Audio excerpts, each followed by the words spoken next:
Hi, range fans, fellow shooters. This is part two of the Rimfire ARA.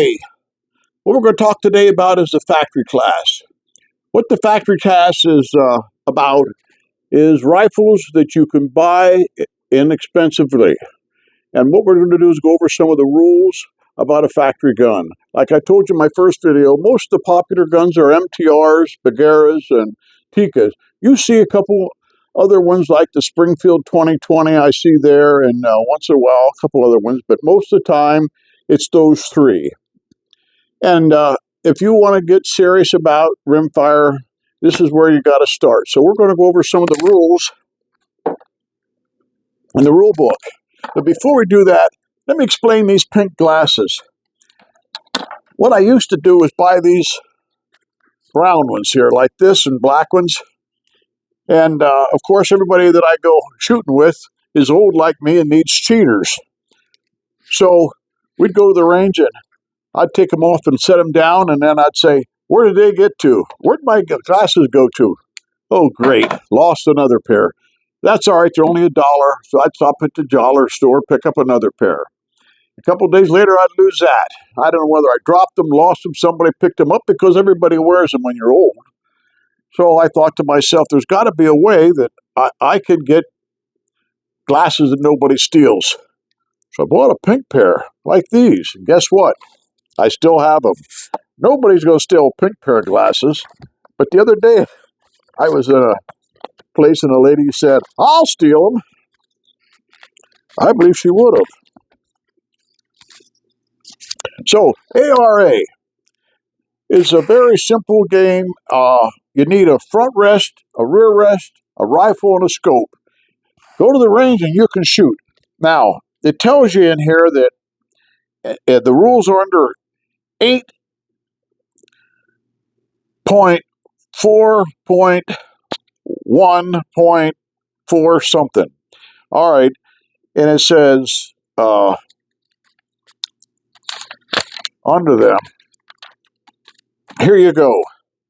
For factory class, magazine or tube feed, and the rifle must cost less than $12.50. Manufacturer's suggested retail price. Like, you can go to stores and get them cheaper than that, but if the MSR is over $12.50, you can't buy it. Okay, so you have to remember that. And you're allowed to load them single fire. And here's what you can and you can't do. For younger shooters, just buy the gun. But if you want to start making changes, you can change the trigger.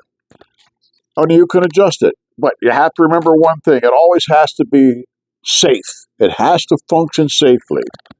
The other thing you can do is you can recrown the barrel.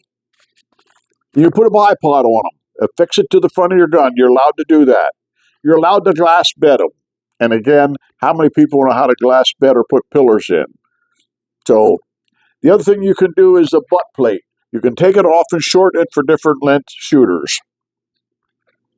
You can make no changes to the comb or anything like that, it says.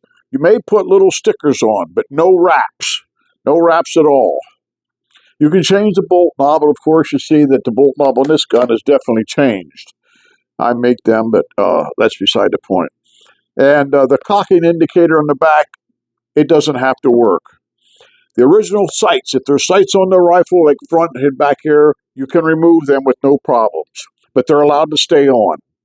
But you can no attachments to the barrel, none whatsoever. You can't put a tuner on them. You can't put mid-barrel weights on them or anything like that. You can't do that. If they're threaded on the end, you're allowed to shoot with a threaded protector on. That is permitted. As long as it came from the factory that way, you can do that. You can't thread this and put a protector on it. It didn't come that way, no modifications. And that's about all you can do. You can't do anything else except for what I told you. And let me explain to why they did that. Because when Dan Keeloff came up with this class, he wanted one that the regular guy could get into it. Now, how many guys do you know have a machine shop at their availability? And you go to a machine shop and they're expensive. How many people have recrowned a barrel, glass bedded, put pillars in, chambered rifles, and do the things that you need to do to these to get them to shoot? Probably just a handful out there. and most of them are shooting unlimited and probably shooting factory. But there's not much you can do to these. You can't change the headspace. No, no, no, no. You can't rechamber them. No, no, no, no, no. You can't go out here and fool with the end of them. No, no, no, no, no, no. And cut the barrel off, move it back. A lot of people, moving the barrel back to get to the sweet spot. No, no, no, no, no. Not allowed. So that made this class, and there's a lot of shooters in this class. If you look under the ARA and look under factory, you'll see there's usually twice as many factory class shooters as there is unlimited. The unlimited is a group of individuals that are pretty tough to beat.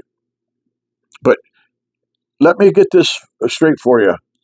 When you buy a gun, buy what you can afford. The Tikka is right now about a $600 gun. They make a Savage Mark II.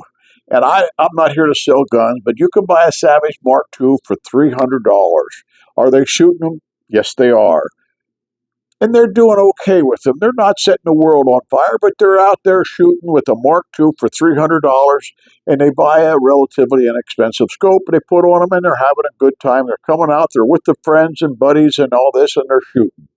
And then they see if they like it, and if they do like it, then they start upgrading, which you could do also.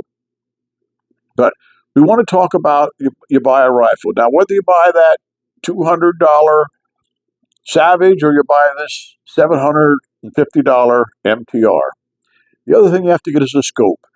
I'm just going to give you a few pointers on the scope.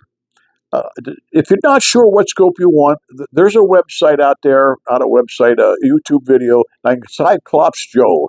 He does an excellent job on breaking down scopes, whether you should buy them or not. He tells you the ins, the outs, the ups and downs. He's rough on them. I mean, he's rough. And he puts them through the mill. And if he says that they're good, they're good. And he'll tell you the prices of them. And he gives you the straight skinny. It's Cyclops Joe. I'm not here to promote Joe or anything. I'm just telling you, he does a good job. I shoot these variable powers. I would recommend you buy a variable power. Let me tell you why. If you buy a straight power and you're at a shoot in the middle of summer and it's 95 degrees and the sun's out, you'll get mirage. And I know a lot of you young shooters don't know what mirage are. But if you're ever driving down a highway and you look out in front and you see what looks like water laying on the road, that's mirage. Or if you look out and you see these squiggly lines going up, that's mirage. And what it does to the target, it distorts it. It makes you think the target's over here when actually it didn't move, but it looks like it's over there. So, of course, you aim over there and you get a shot over there. So mirage is not good. If you learn how to read mirage, it can be your friend. But that takes time, and you need to find a mentor that teaches you that. So to help you with that, if you buy a variable power, and I recommend something like 5 to 20, 6 to 24, and then you can shoot them on 24 power, the mirage comes out, you can turn it down. You turn the power down, you'll see less mirage. Less mirage means you'll aim to the center again, do better. Are you going to win? It takes time and practice to win. As you notice, Major League football players, baseball players, football players, but they aren't born good. They practice, and that's something you need to do.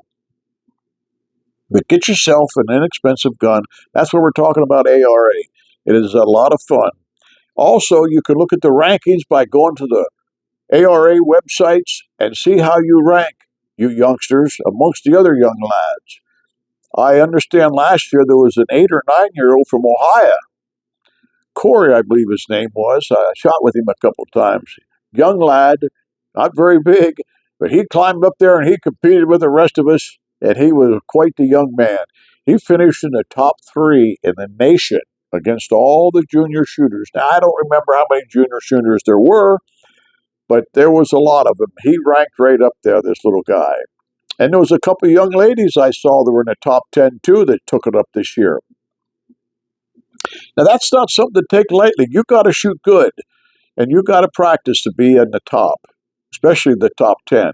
But that's factory class, and that's what I wanted to talk to you about, is getting what you can afford. Get into the sport and see if you like it. It may not fit you at all, and if it doesn't, it's not much. You probably can go to the next match, take your equipment there, knock a couple dollars off what you pay for it, and put it on the bench that says for sale, and unload your equipment because another new shooter will be coming along and he wants to get into the game and try it himself. But if you do get into the game and you want to upgrade, these are some of the things that you should do is watch videos on upgrades and what people are shooting. And look around at a shoot and see if you can see that. And that's all this video is about, is factory class, what you can do, can't do. And if there's any confusion that I gave you, please message me and I'll try to straighten you out. And I want to appreciate everything you do out there. And these other YouTubers, they are putting out some good videos and I watch them all. I want you all to have a good day and may God bless.